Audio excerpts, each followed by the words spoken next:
Em 7 de janeiro de 1948, o capitão Thomas Mantle, da Guarda Aérea Nacional de Kentucky, foi chamado pelo sargento Blackwell para investigar uma visão incomum no céu. Pouco tempo depois, o Mustang do capitão Thomas Mantle entrou em um mergulho em espiral e caiu no chão, matando o piloto. A morte geraria rumores nacionais sobre o ocorrido com ele e o motivo da queda do avião. Será que ele tinha sido abatido? Foram os russos? Qual era a visão incomum que ele estava investigando?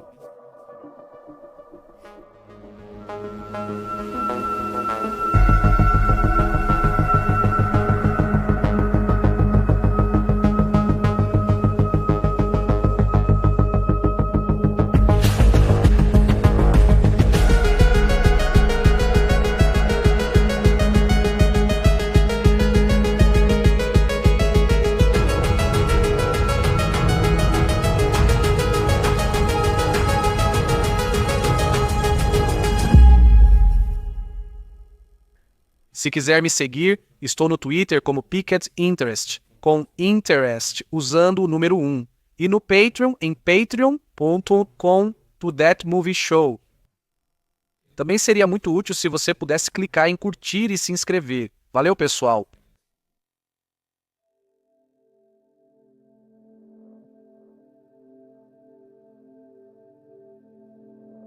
No campo de aviação do exército Godman, em Fort Knox, chegou um relatório da patrulha rodoviária informando que um objeto incomum foi avistado perto de Madisonville.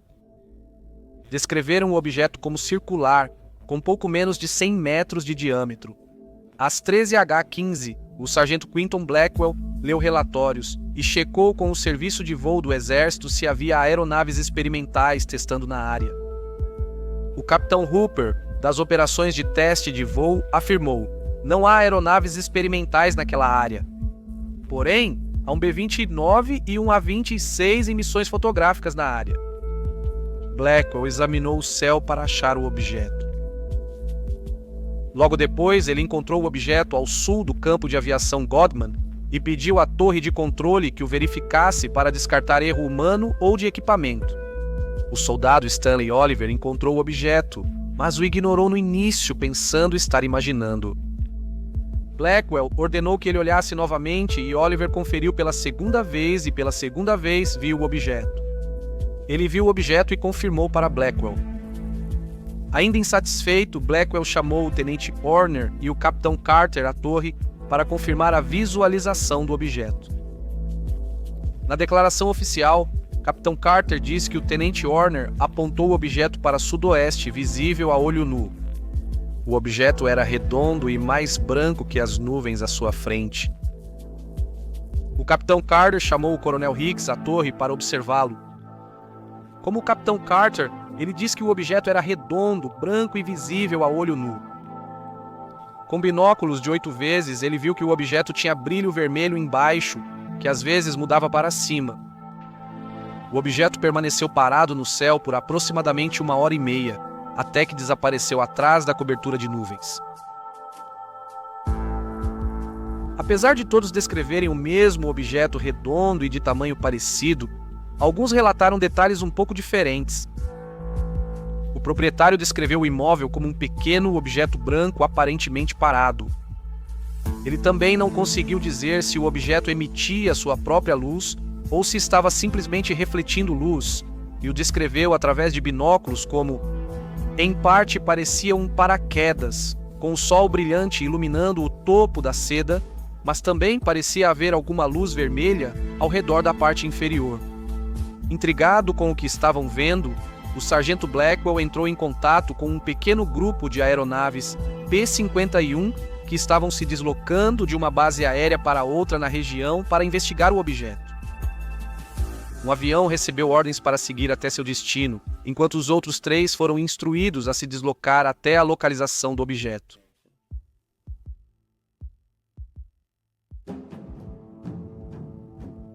Thomas Mantle foi capitão da Força Aérea dos Estados Unidos.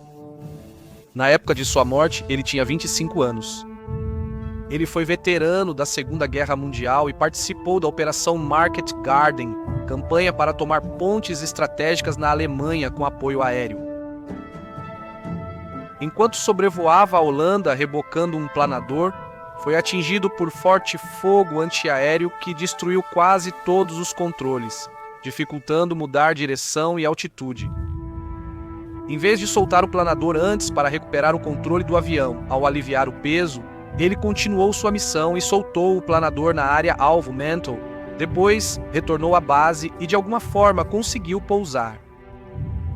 Depois, os engenheiros disseram que o avião que Mantle pilotou e pousou estava tão danificado que não podia voar. Por isso, Mantle recebeu a Cruz de Voo Distinto por bravura heróica. Thomas Mantle foi um piloto corajoso e excepcional. O voo seguiu em direção à última localização conhecida do objeto enquanto subia constantemente.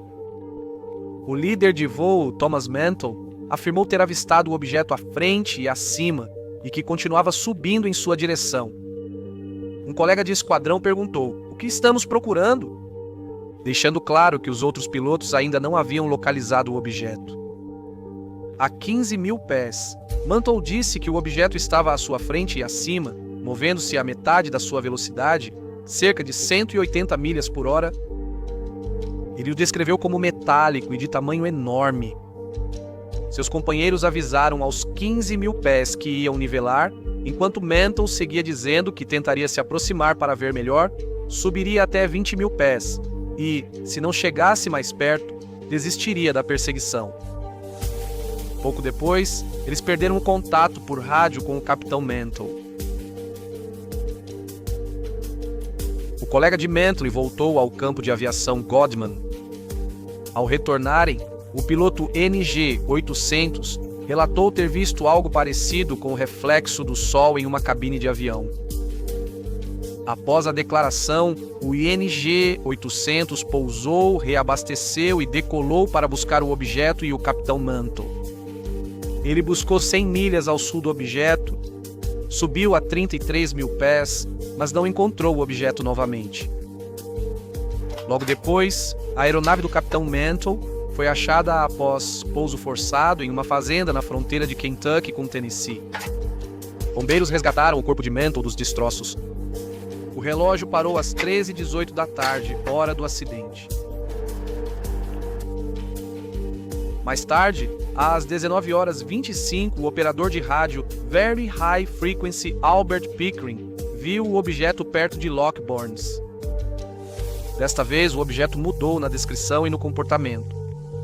Segundo Pickering, o objeto era redondo ou oval e maior que um avião C-47. Ele não diz que o objeto é branco, mas sim âmbar, e afirma que deixa uma trilha de exaustão âmbar 5 vezes maior que o objeto. Ao contrário dos relatos anteriores, o objeto não ficou parado.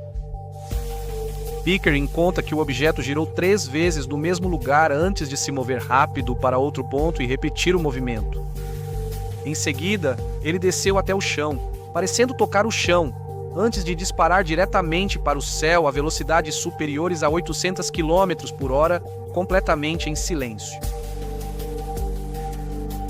Os investigadores concluíram que Mantle provavelmente desmaiou por hipóxia enquanto sua aeronave subia, pois não tinha máscara de oxigênio funcionando.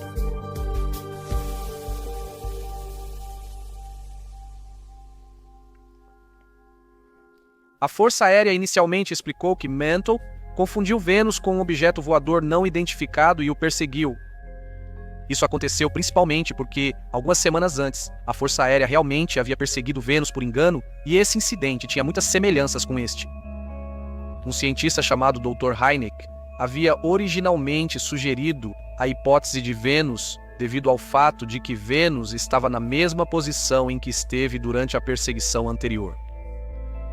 Mas ele depois revisou isso e disse que estava errado, porque Vênus teria sido apenas um ponto de luz e nem chegaria perto do tamanho do objeto relatado.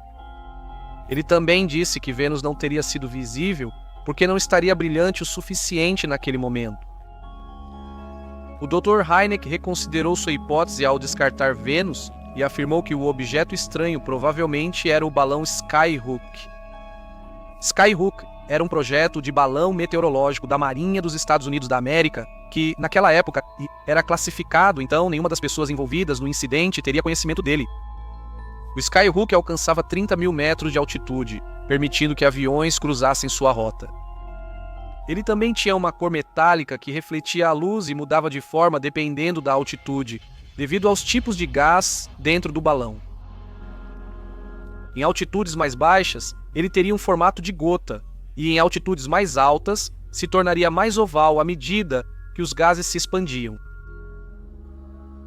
Isso o tornava um candidato muito provável e uma explicação para o encontro de Mantell. Segundo o historiador Curtis Peebles, 2 observadores em Madisonville e na Universidade Vanderbilt usaram telescópios e identificaram o objeto como provavelmente um balão com cesto acoplado. Na Universidade Vanderbilt, o observador detalhou que tinha formato de gota com cabos e cesto acoplado.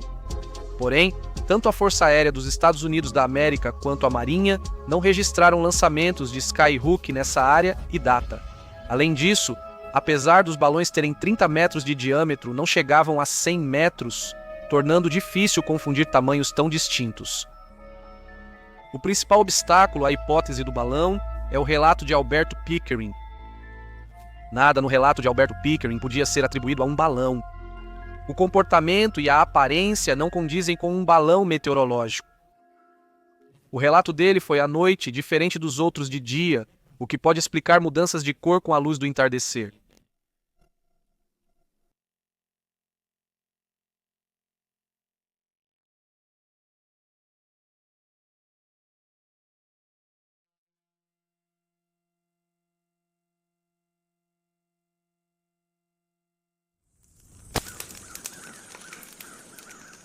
Falando pessoalmente, acho que a hipótese do balão é a que mais se encaixa e é a mais provável. Embora o diâmetro seja menor, é possível que Mendel e outros tenham avaliado o tamanho de forma errada por não terem um fundo para comparar o tamanho.